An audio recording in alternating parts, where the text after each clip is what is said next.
What's up everybody and welcome back to the channel. My name is Michael Inman and I'm an active duty service member in the United States military.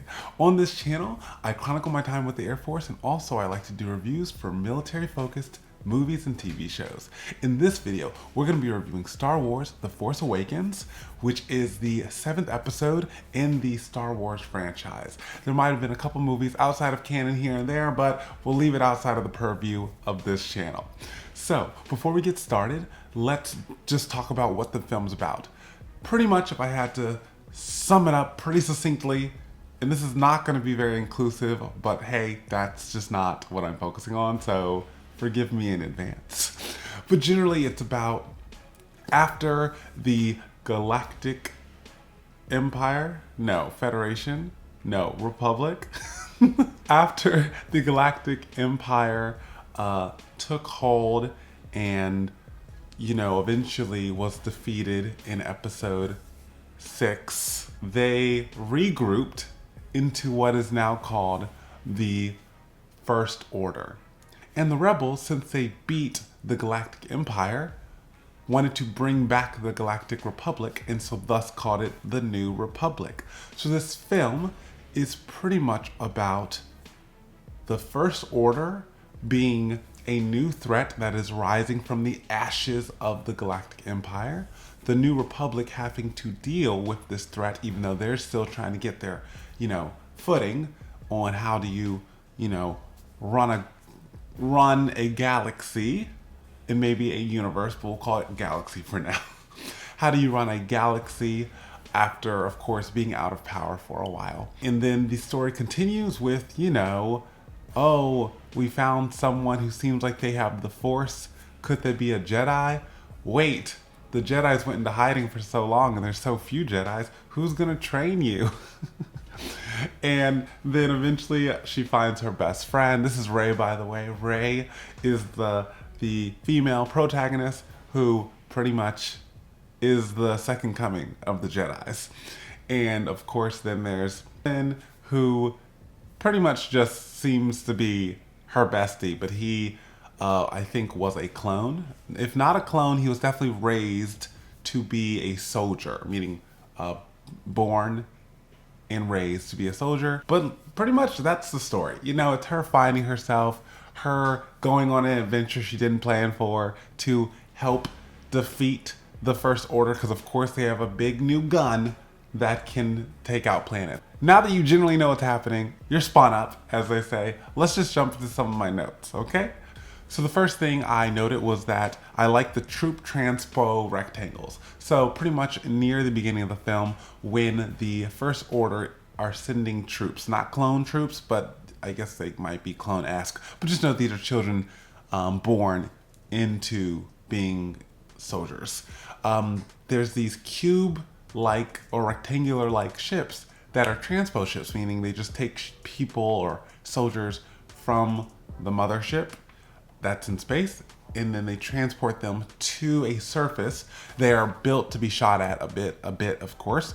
And then they, of course, allow the soldiers to get out very quickly and engage in a battle. It's actually very Marine-esque. You know how Marines are transported from Navy ships via specific vessels that are meant for that to then do like landings. Think of like Beach of Normandy kind of situation. So that's what these ships represented as a quick way to move troops onto the terrain so that they can engage in battle pretty swiftly.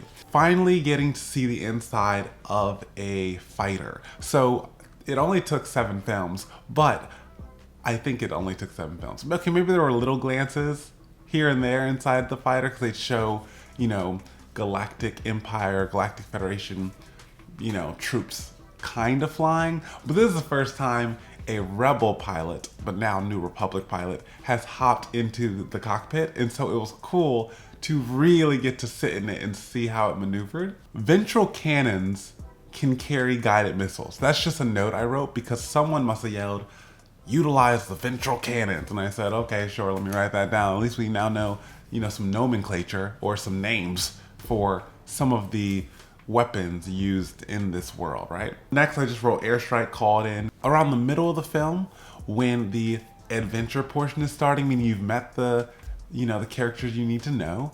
The characters have either enthusiastically or reluctantly, signed up, opted into some, hey, we have to go to this planet to find this person, then we have to go to this planet to find this thing, so we can all hopefully stop the big bad enemy thing from happening, aka an adventure plot. So once we've hit the middle of the movie and most of the characters have opted in or been roped in to this adventure story, the First Order finds out where the people are. So where Finn and Rey are, right? And a couple other important characters that are on the New Order's hit list. You can tell that one of the, I would call them an op, but let me use professional language. One of the people that is secretly working for the First Order in a sly manner, they're kind of like a spy, they call in a First Order airstrike pretty much. Or pretty much they just report that they saw some of these New Republic individuals, and that leads to an airstrike being called in. Hence, you see these fighters coming out of nowhere, striking or, hitting the heck out of this relatively well-guarded, site, because I'm pretty sure it's built into like a former dam, like a water dam. Next thing I noted, for Finn's first battle ever, he went AWOL. Just so you understand how it would be stated in the military, like, this is your first battle. We've trained you from childhood in this hypothetical universe, right? You've been trained from childhood to be a soldier. The first battle you were deployed to, oh yeah, AWOL immediately, had to go. So just to note, AWOL means absence without leave, and Finn went AWOL absolutely immediately. Next thing of note, pretty brief, was that when, going back to what I stated earlier, when another friend in this adventure movie, this one's name is Poe. Poe is a very talented pilot who works with the New Republic. So Poe, he's the one who got to get into the fighter jet. This fighter jet would either be called a T-16 or T-17, and it's just worth noting that since he's now been in the fighter jet, hopefully he was able to bring some better, tactics, techniques, and procedures, or TTPs, back to the New Republic. Now that he's figured out how they maneuver, what some of the slow areas are, like maybe if it doesn't turn as quickly in a certain direction, he, in the real world at least, would be able to bring back some of what he learned to his side, and they would be able to exploit that. So hey, I'm just glad he got to get in that fighter jet. Next, let's talk about the Destroyer of Planets with guided munitions. The First Order has upgraded their designs, and now we have a weapon that does not just shoot a planet, but can shoot, you don't even have to be right in front of a planet. You can just be